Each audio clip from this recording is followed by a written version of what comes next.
இன்னைக்கு நம்ம வீடியோவில் ஒரு கப்பு கோதுமை மாவு வச்சு ரொம்பவே டேஸ்டியான அப்பம் எப்படி செய்கிறதுன்னு பார்க்க போகிறோம். ஹலோ ஃப்ரெண்ட்ஸ், வெல்கம் டு சமையல் டிலேட். வீடியோக்குள்ளே போகிறதுக்கு முன்னால் நீங்கள் இன்னும் சமையல் டிலேட் சேனலை சப்ஸ்கிரைப் பண்ணலைன்னா மறக்காமல் சப்ஸ்கிரைப் பண்ணுங்கள். ஃபஸ்ட்டு இந்த அப்பம் செய்கிறதுக்காக ஒரு கப் அளவுக்கு கோதுமை மாவு எடுத்துகிட்டு ஒரு பவுலில் சேர்த்துக்கோங்க. அடுத்ததாக 3/4 கப் அளவுக்கு நாட்டு சக்கரை சேர்த்துக்கோங்க. 1/4 கப் அளவுக்கு துருவிய தேங்காய் சேர்த்துக்கோங்க.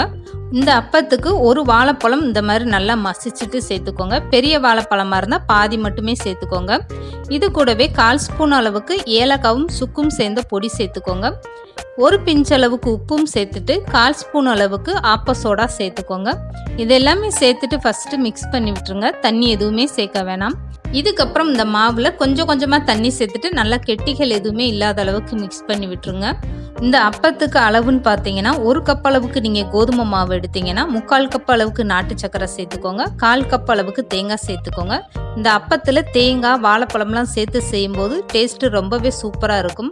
இப்போ அப்பத்துக்கான மாவு ரெடி ஆயிடுச்சு பாருங்கள். மாவு இந்த அளவுக்கு கெட்டியாக இருந்தால் தான் உங்களுக்கு அப்பம் எண்ணெய் குடிக்காமல் வரும். இப்போ ரெடியான அப்பம் மாவை மூடி போட்டு ஒரு 5 நிமிஷம் அப்படியே வச்சுருங்க. 5 நிமிஷத்துக்கு அப்புறம் நீங்கள் அப்பம் ஊற்ற ஆரம்பிக்கலாம்.